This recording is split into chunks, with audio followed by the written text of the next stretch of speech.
Hello everyone, we are here reporting our work on a digital storytelling project on the film entitled Victoria and Abdul.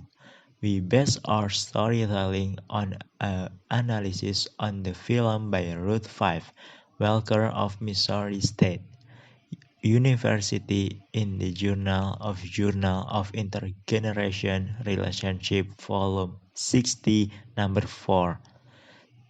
This film highlights the transformative impact of Queen Victoria's relationship with Abdul Karim, an Indian Muslim servant 44 years younger than her.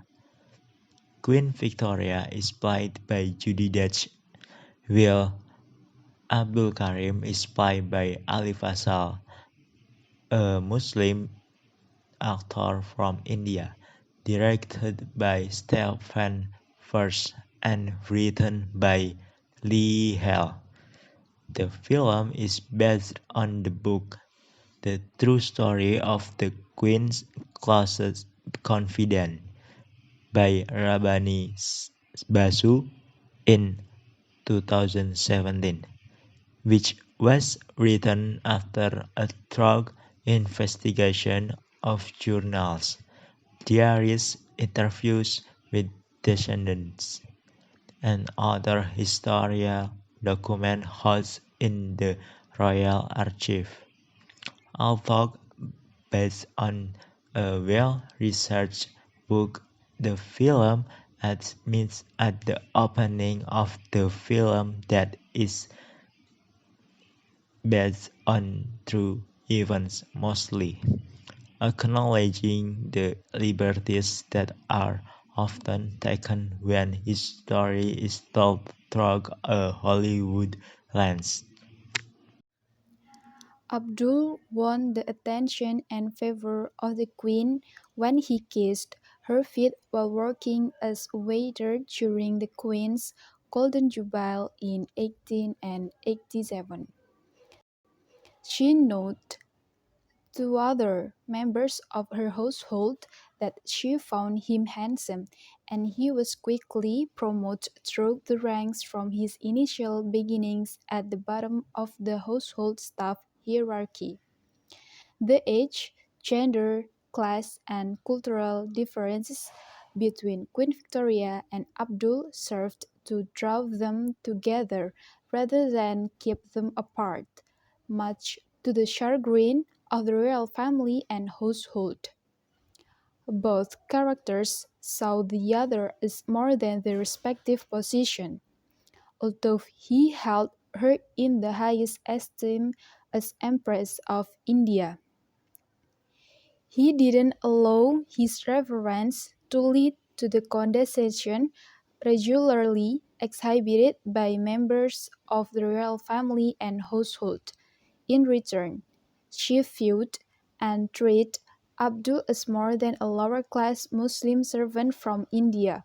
Throughout their 14 years relationship, we watch as Abdul moved from the queen's servant to her teacher to her friend and ultimately to her son. At the beginning of the film, we are introduced to a queen who has been reduced to a life where she is just going through the motions. During a conversation with Abdul, she stated, "Everyone I've really loved has died, and I just go on and on. What is the point, Abdul?" She confided in him and shared how devastated she was by the loss of her husband and previous confidant, John Brown. She also noted how dissatisfied she was with the relationship she had with her children. Ultimately, Abdul filled the void those losses left in her life, but he also helped her see what her purpose in life is without them. Abdul introduced her to a world of new information by sharing his religion and culture with her, and he encouraged to her enjoy the things she liked The example is dancing and singing. The enjoyment the queen received from their relationship helped her ignore the negative responses of the members of her household who sought to control her behavior and maintain the status quo as she began her transformation due to Abdul's influence on her life.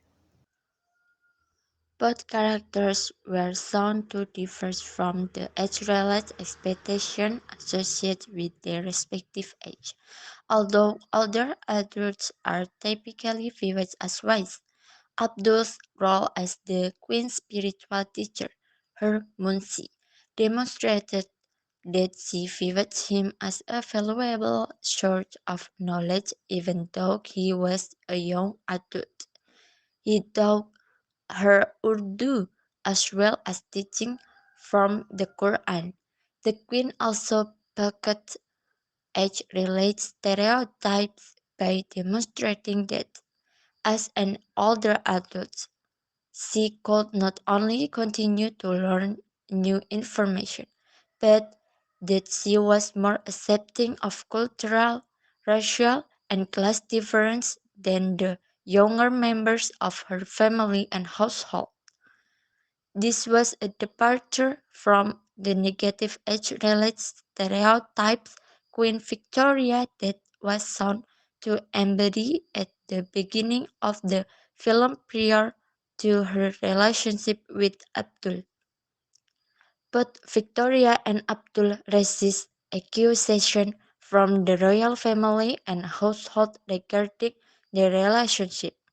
Although their relationship is encouraged rather than limited by their difference. The power struggle that resulted from her family and household was exacerbated by those differences.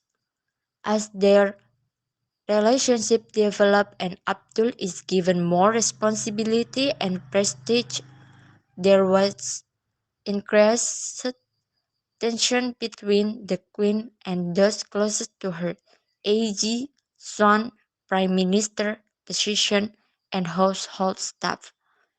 Her son's position and the Prime Minister repeatedly confront the Queen with information designed to break her trust in and affection for Abdul. However, these repeated attempts are shut down by the Queen, who remains devoted to her relationship with Abdul. She continues to do so even when her son, position, and prime minister threatened to have her certificate installed and removed from office. The beauty of the relationship between Queen Victoria and Abdul was the reciprocity of action and division between them. Theirs was a relationship based on mutual needs. She needed a friend and he needed a bigger purpose. Abdul became the son she wished she had, and from the first time in Abdul's life, he was valued and respected. This relationship was made possible because of their differences in age, culture, religion, and class, not in spite of it.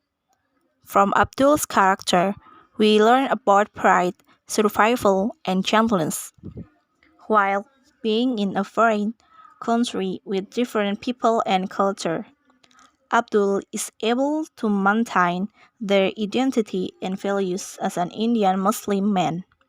He is even able to persuade and influence the Queen of Britain to accept him the way he is, as well as to learn more about his country and religion. The Queen's acceptance and admiration may come from Abdul's bravery, gentleness, and well articulated speech, despite the fact that he is just a servant from the Queen's colony. Their relationship even grows better and better while the other royal members show jealousy to him.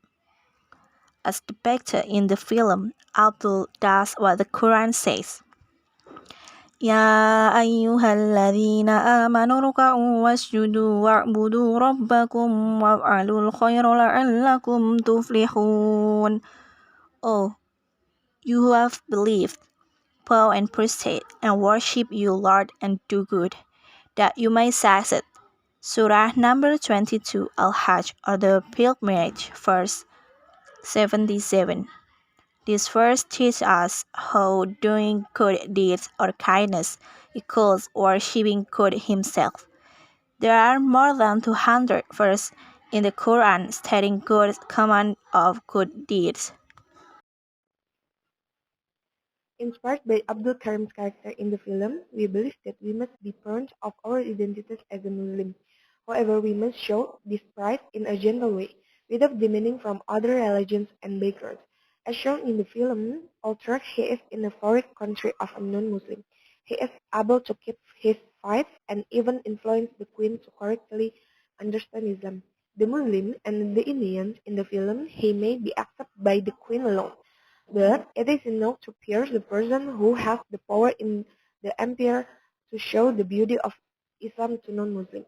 While other royal members do not like his present Abdul, Abdul is still capable of controlling his emotion and focus only on the queen who accepts him as a whole. Upon his inspiration, we will keep our fight as a Muslim wherever we are. We may be destined one day to go to non-Muslim country like UK, but we promise to act as a good Muslim as example by Abdul in the film. As teacher candidates, we promise to pass down the Muslim pride to our Muslim students.